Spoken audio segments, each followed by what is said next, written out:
create something that's really awesome for them. So I'm just going to play through. This is the Bandit Camp quest.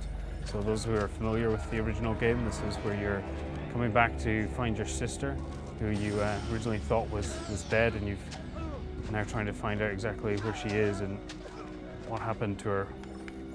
So I'm going to run through, and Ted could maybe talk about our new smart glass app that we've got. Yeah, like Craig mentioned, this isn't just a port, we're really investigating new technologies as well. So one of the really cool things that came out of last year was smart glass for the Xbox 360, and you can see here I'm on my Surface RT, I've got it connected to the Xbox, and I'm looking at the Fable 1 screenshot of the location that I'm in, so it gives the player some nice context. There'll be loads of these dotted throughout the application on Smart Glass, where the player can just look at any particular area at any time. You can actually see as well that my hero is down here running around. So it's a nice piece of tech, and we look forward to continue to innovate in this area as well. Yeah. So our new lighting system that we get with Unreal gives us really fantastic dynamic lights all throughout the level. You can see all these torches lit here when the guys run down. You can see them being lit up. When you're casting magic, you can see them illuminating the character and all the environments around about. So we're really happy with Unreal. It's given us a really fantastic looking game that we still feel looks like the original, so feels like the original, but with much higher fidelity. So with this particular chest that Craig's opening, I can actually click on it on the map and actually see which content's in it. We've partnered with Prima to actually deliver this smart glass app because we want it to feel like it's part strategy guide, part interactive map. And some of the other features that we're currently working on is even the ability to actually take a screenshot from your game, which sends it to the application, and you can then upload it to your favorite social network or even to the new Lionhead forums. I'm getting up to some combat here. I'm going to quickly show some of the magic. Some of the big questions we've got from the fans was the essential things like, can the hero still fart? Yes, he can. I can now confirm that's definitely definition. Still in there. So we've actually gone through and taken all the source assets for the audio, and we've been able to bring them back in and remaster them so that all the audio, it's the same sound design. It still sounds like the same game, but it's much higher fidelity again. We've got Russell Shaw, who's our composer. He's taken all the original music and he's now working them through into 4-channel surround sound. So if you've got a nice surround sound kit at home, when you get to play this, the music will really immerse you into the game as well. You can still kick heads as well. How brave are you feeling, Craig? I'll give it a go. Let me see. Kicking the head. Roll back. Oh no! Stab. That's it. Stab the dead guy. He might not be dead. He's got no head, but you can't be too sure on these things. No, not today. I can't do this. Can't do this. Is he going to do it? No, oh no! It's gone. Not I'm today. gonna get the chest. So yeah, it's been really fun to go back to obviously a fan favourite of our titles. I actually worked on the original game back in 2004, so for me it's also a really nice trip sort of down memory lane, and you can see actually there the God rays coming down. That's definitely something we didn't have in 2004. Obviously widescreen as well, we take it for granted these days, but back in 2004 I certainly didn't have a nice 40-inch flat screen TV. Yeah, and the great thing with this project as well, that we've got a real mix of people on the project. Some people like Ted have been here for 10, 12 years, worked on the original title, and then you've got other people that are actually quite new to the franchise, but it's great to get their input, get some fresh eyes. Yeah. So we really feel like the projects are going to come together and be faithful to the original, but still look like an amazing Xbox 360 title. Obviously it's really important that we appeal to the existing fan base, but we also want it to stand up on its own as an Xbox 360 title, because this E3 has actually shown to us that there's actually a lot of people out there that have played Fable 2 and Fable 3 but have never played Fable 1 because it's never actually been available on the Xbox 360 platform. So for them, they will be treating this as a brand new game, so the expectations are up there with the best of the games that are out at the moment. I'm going to switch to bow here. Oh yeah, do some bow combat. You can still lock on to the players. Nice. This is a question again people were very keen about, making sure the controls are remain faithful, but we're actually looking to bring in some extra options to it as well. Ted again had worked on all the Fables, and I think the Fable 2 controls were actually really well received. Yeah, we really tried to pioneer something different with Fable 2 and Fable 3. I don't know if anyone remembers, but we sort of one of the big key points behind Fable 2 was our one-button combat system, and we feel that actually created something that was really intuitive to pick up, but also still allowed the depth. So what we want to do with Fable Anniversary is still provide that control scheme to the player, but of course, if they want to, they can still play it in its purest control form. So we're not getting rid of it by any means. And of course, also being on a 360, it also means we can have achievements for the first time in Fable Lost Chapters. So we're currently working on those at the moment. We've got some plans of how we can get the community involved in those, which we'll be revealing at some point over the next couple of weeks. So that's really exciting. And you know, it's such a big fan title that we want to use the fans as much as possible for this. We've actually got the demon door up here on the left now. There's this actually amazing video. Or I guess if anyone out there just remembers the demon doors from Fable 1, but their lips never actually closed when they were talking to you. And again, you take it for granted nowadays, but you know, the facial animations on this guy, the lip syncing, the eyebrows, all the facial movement is, you know, really up to today's standards. Can you maybe explain what the door is? Sure. So for anyone that's not familiar with the demon door, they're these mythical doors that if you answer their riddle, essentially, the door will open and let you gain entry. So this particular guy, he wants you to dress up in multiple sets of clothes. I think 3 different sets. Once you've worn each set in front of him, he will eventually open and let you in. And on the other side is this sort of fairy tale, crazy world. They're all very bizarre, but the level designers always have really good fun making the levels inside, because we just throw all conventions out the window and just create something fun. Ah yes, that's a very good point, Craig.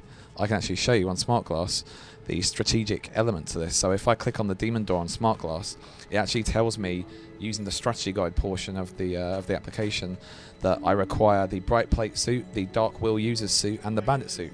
So for anyone who, you know, is unsure or they're stuck on any particular demon door, they can just find out the extra information that they need. I was just going to highlight the player's armor here, the shoulder piece. It's been great to actually come back and add in the high definition detail to these outfits, and with one of the main characters from the Lost Chapters, Scythe, we were working on his model, and he's actually got some really detailed images on his armor, but from the original model, it was really difficult to actually tell what they were. So we actually went back and looked at the original concept art to figure out what it was that the guys were trying to create in there. So we've now been able to go back through and actually create really detailed armor for him. And speaking of concept art, that's obviously another great platform for Smart Glass, that we can throw in all this concept art from 10 years ago and give people a glimpse into the history of the original Fable title. You want in? You better talk to me. So you can see we've still got the original voice acting with the wide range of British dialects that we have throughout. This here is Twin Blades Camp. The voice acting has always been such a crucial part of Fable, and obviously Fable 1 and Fable Lost Chapters really set the tone for the rest of the franchise. So the Monty Python feel is still there. We really wanted to maintain faithful to the original title for the dialogue. So again, anyone not familiar with the Fable franchise, you've always got a lot of choice within Fable. This is a perfect example in this region.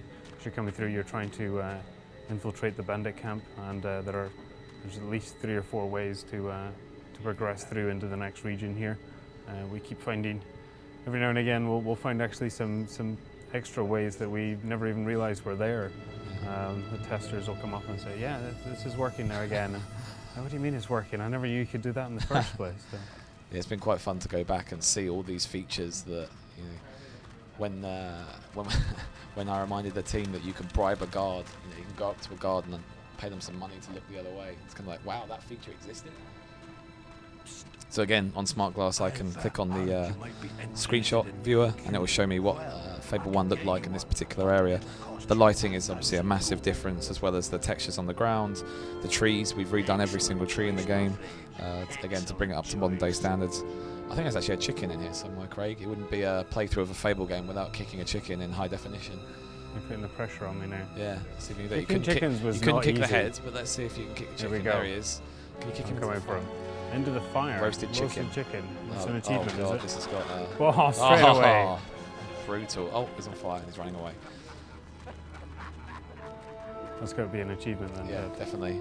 We'll go back, write that one down.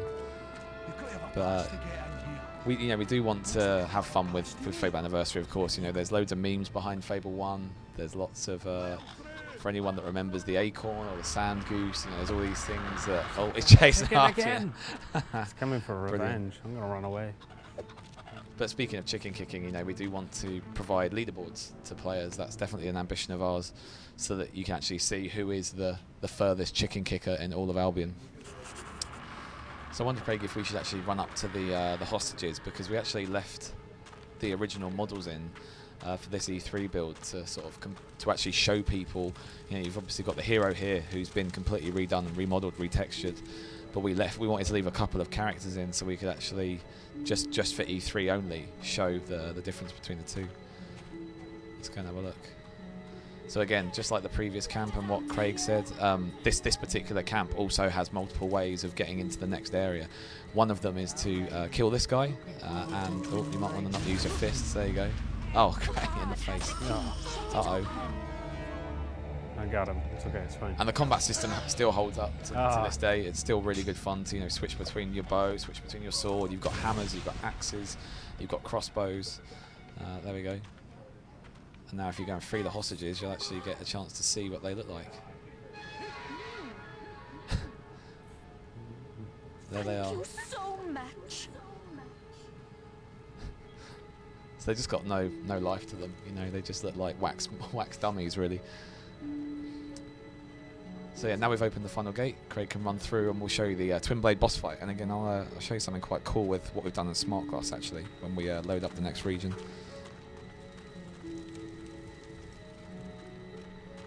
And again, using Smart Glass, I can click on chests, and it will show me what's in the chest. In the next area, I know there's a resurrection file there, and I have a feeling Craig might need it, because Twin Blade is certainly good at killing you.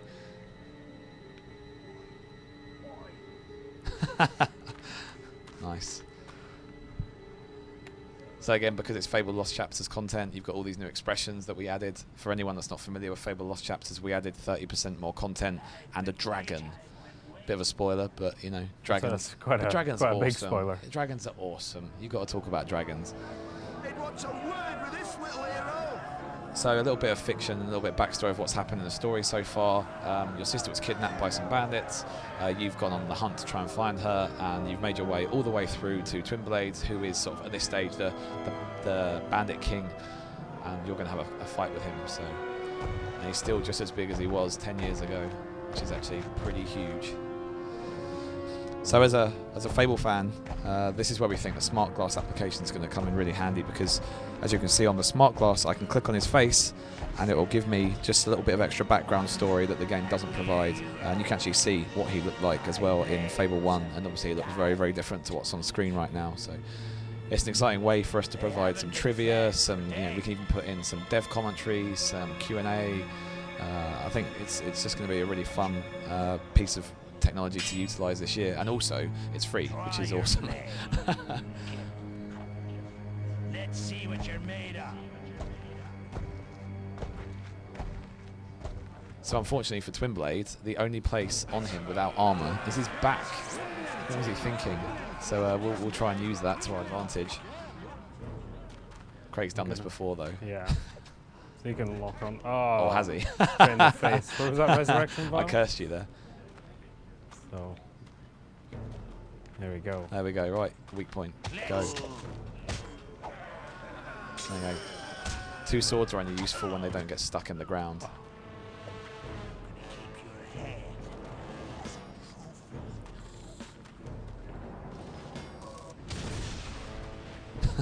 Nothing. Nice. There you go. I love the way that, you know, with the fireballs now, they all have like dynamic lighting. missed That, you know, it's just all these things that you just take for granted with modern day games. So yeah, we cheated, I guess, to finish them a little bit quickly. We've overbalanced ourselves for this particular playthrough, so we can get through it quickly. But this is where you meet Teresa. For anyone that played Fable 2 and Fable 3 and never played Fable 1, this is where she became famous, essentially. And you can see she's still got her blindfold. Teresa's memories returned in a These blaze are of the fire. original frescoes The veil was burning. everybody knows and loves. We've actually spent quite a bit of time trying to track down the high-res images from these. Everybody who remembers the original ones, that were quite compressed to fit onto the Xbox. She So answered we them only with a stare. raiding through attics trying to Yeah. find the original source files. And quite genuinely raiding through attics. Some of the most important files we wanted were actually found in our creative director's attic that he put there 10 years ago. So yeah, once we got all the dust off, it was usable. So just to quickly mention some other things that we're currently addressing, we're trying to get loading times to less than 3 seconds really. The current design is that it just fades out and it fades back in rather than having like a big loading screen. The whole save system is brand new. For anyone that played the original title, they might remember that it wasn't great. You could lose progress because when you actually saved mid-quest, there was just never the ability to actually load directly back into that quest. You had to restart it. So we've now got a checkpoint system to utilise. And yeah, we're just really looking forward to bringing just it back to people's lives, because it's a very nostalgic title with a huge fan base behind it. Fable Anniversary is out holiday